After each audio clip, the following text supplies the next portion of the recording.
అందరికీ నమస్కారం. మన తెలుగు వ్యాకరణం 30 రోజుల సిరీస్లోకి స్వాగతం.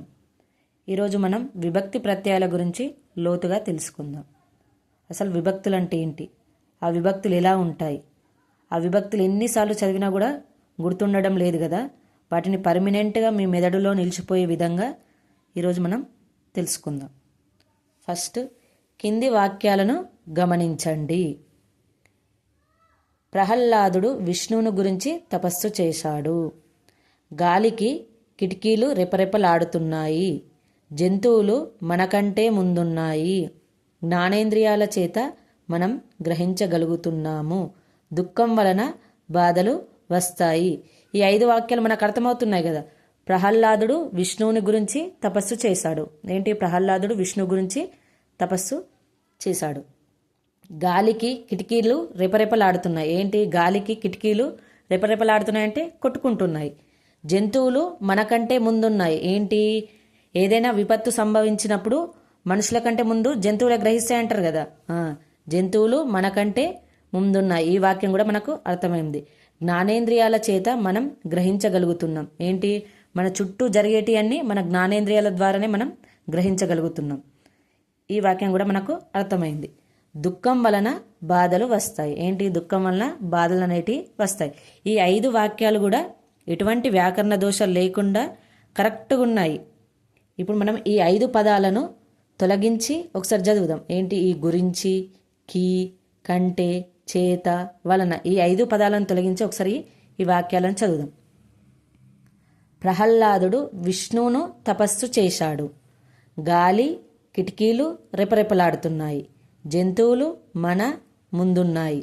జ్ఞానేంద్రియాల మనం గ్రహించగలుగుతున్నాం. దుఃఖము బాధలు వస్తాయి. ఇప్పుడు ఈ వాక్యాలు అనేటివి మనకు అర్థమవుతున్నాయి. ఇంతకుముందు చదివిన దానికి దీనికి ఇప్పుడు చదివిన దానికి ఏమైనా తేడా ఉంది కదా. ఈ తొలగించిన పదాలనే ఏమంటారంటే ప్రత్యయాలు అంటారు. ఏంటి, ఈ గురించి, కీ, కంటే, చేత, వలన, ఈ తొలగించిన పదాలను ఏమంటారు, ప్రత్యయాలు అంటారు. అసలు ప్రత్యయం అంటే ఏంటిదంటే ఒక వాక్యంలోని పదాల మధ్య అర్థవంతమైన సంబంధాన్ని ఏర్పరచడానికి ఉపయోగించే అక్షరాలు లేదా పదాలను ప్రత్యయాలు అంటారు. ప్రత్యయాలు అంటే ఏంటి, ఒక వాక్యంలోని పదాల మధ్య అర్థవంతమైన సంబంధాన్ని ఏర్పరచడానికి ఉపయోగించే అక్షరాలు, పదాలనే ప్రత్యయాలు అంటారు. ఇప్పుడు ఈ గురించి, కీ, చేత, వలన, కంటే ఈ మొదలైన పదాలనే ప్రత్యయాలు అంటారు. ఇప్పుడు ఏంటి, ఈ గురించి అనేది ఉంది. ఈ 2 పదాల మధ్య అర్థవంతమైన సంబంధాన్ని ఇస్తుంది కదా. ఇగో, ప్రహ్లాదుడు విష్ణువుని తపస్సు చేశాడు. ప్రహ్లాదుడు విష్ణువుని గురించి తపస్సు చేశాడు. ఈ గురించి అనేది విష్ణువును, తపస్సు, ఈ రెండింటి మధ్య అర్థవంతమైన సంబంధాన్ని ఇస్తుంది కదా. ఇది కూడా కీ అనేది గాలి కిటికీలు, గాలికి కిటికీలు రెపరెపలాడుతున్నాయి. జంతువులు మనకంటే ముందున్నాయి. కంటే అనేది జంతువులు మన ముందున్నాయి. ఈ రెండింటి మధ్య అర్థవంతమైన సంబంధాన్ని ఇస్తుంది ఈ కంటే అనేది. జంతువులు మనకంటే ముందున్నాయి. జ్ఞానేంద్రియాల చేత మనం గ్రహించగలుగుతున్నాం. ఈ చేత కూడా జ్ఞానేంద్రియాల చేత మనం గ్రహించగలుగుతున్నాం. ఈ పదాలన్నీ కూడా అర్థవంతమైన, అంటే 2 పదాల మధ్య అర్థవంతమైన సంబంధాన్ని ఏర్పరుస్తుంది. వీటిని ప్రత్యయాలు అంటారు. ఈ ప్రత్యయాలను ఉపయోగిస్తేనే విభక్తి ప్రత్యయాలు అనేటివి అవుతాయి. ఈ ప్రత్యయాలనే మనం విభక్తి ప్రత్యయాలు కూడా అంటాం. ఈ విభక్తి ప్రత్యయాలు ఎన్ని రకాలు ఉంటాయి, వాటిని ఎలా ఉపయోగించాలనేది మనం ఇప్పుడు తెలుసుకుందాం. ఆ విభక్తి ప్రత్యయాలకు, అంటే ఒక్కొక్క విభక్తి ప్రత్యయానికి ఒక్కొక్క పేరు అనేది ఉంటుంది. ఇప్పుడు మనం అవి తెలుసుకుందాం. ఏంటి, ప్రత్యయాలు, విభక్తులు. డు, ము, వులు అనేటిది ప్రథమ విభక్తి. నిన్, నున్, లను కూర్చి, గురించి ద్వితీయ విభక్తి. చేతన్, చేన్, తోడన్, తోన్ తృతీయ విభక్తి. కొరకున్, కై చతుర్థి విభక్తి. వలనన్, కంటెన్, పట్టి పంచమీ విభక్తి. కిన్, కున్ యొక్క లోన్, లోపలన్ షష్ఠీ విభక్తి. అందున్నన్ సప్తమీ విభక్తి. ఓ, ఓయి, ఊరి, ఓసి సంబోధన ప్రథమ విభక్తి. ఈ డూమువులు అనేటివి ప్రత్యయాలు, ఇవి విభక్తులు. ఇప్పుడు మనం ఉదాహరణ చూద్దాం. ఆవు పాలు ఆరోగ్యానికి మంచివి. ఈ ఊ అనేది ఏ విభక్తి ప్రత్యయమవు, ఇగో వు, డూము, ఊలు ప్రథమ విభక్తి. డూ కానీ, మూ కానీ, ఊ కానీ, లూ కానీ వచ్చిందనుకో అది ప్రథమ విభక్తి. ఎవరి గురించి చెడుగా మాట్లాడకూడదు. ఏంటి? ఎవరి గురించి కూడా చెడుగా మాట్లాడకూడదు. ఇక్కడ గురించి అనేది ఏ విభక్తి ప్రత్యయమవు?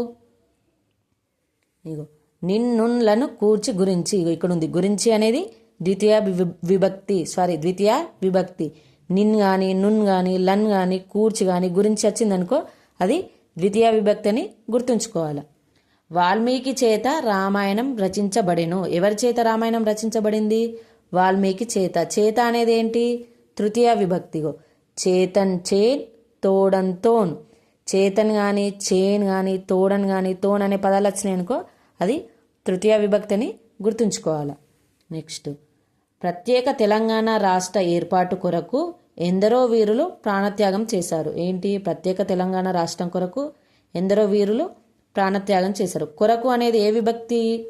ఇగో కొరకున్కై చతుర్థి విభక్తి.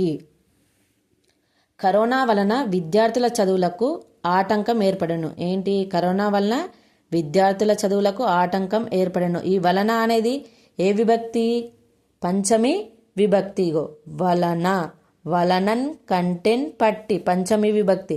ఈ వలనన్ కానీ, కంటెన్ కానీ, పట్టి కానీ ఇవి వచ్చినాయి అనుకో ఈ పదాలు అది పంచమి విభక్తి అని గుర్తించాలి. కోట లోపల అందమైన ఉద్యానవనం ఉంది. ఇగో కోట లోపల. ఈ లోపల అనేది ఇగో కిన్ కున్ యొక్క లోన్ లోపల షష్ఠి విభక్తి. ఈ లోపల అనేది షష్ఠి విభక్తి. ధర్మరాజు దానం చేయడం అనే విద్యయందు ఆసక్తి కలవాడు. ఇగో యందు. ఇగో అందున్నన్ సప్తమి విభక్తి.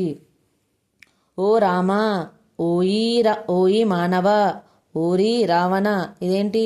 సంబోధన ప్రథమ విభక్తి. ఇగో ఓ, ఓయి, ఊరి, ఊసి. ఇప్పుడు డు, ము, ఊలు ఈ పదాలు వచ్చినాయి అనుకో ప్రథమ విభక్తి. నిన్నులను కూర్చి గురించి ద్వితీయ విభక్తి. చేతన్ చేన్, తోడంతోన్ తృతీయ విభక్తి. కొరకున్కై చతుర్థి విభక్తి. వలనన్, కంటెన్, పట్టి పంచమి విభక్తి. కిన్ కున్ యొక్క లోన్ లోపల షష్ఠి విభక్తి. అందున్నన్ సప్తమి విభక్తి. ఓ, ఓయి, ఓరి, ఓసి సంబోధన ప్రథమ విభక్తి. మిత్రులారా, విభక్తి ప్రత్యయాలు అర్థమైంది కదా. ఈ పాఠం ఇట్లా మీకు ఉపయోగపడితే వీడియోకి లైక్ కొట్టండి, షేర్ చేయండి మరియు తెలుగు వ్యాకరణం మరిన్ని పాఠాల కోసం సబ్స్క్రైబ్ చేయండి. మళ్ళీ రేపటి వీడియోలో కలుద్దాం.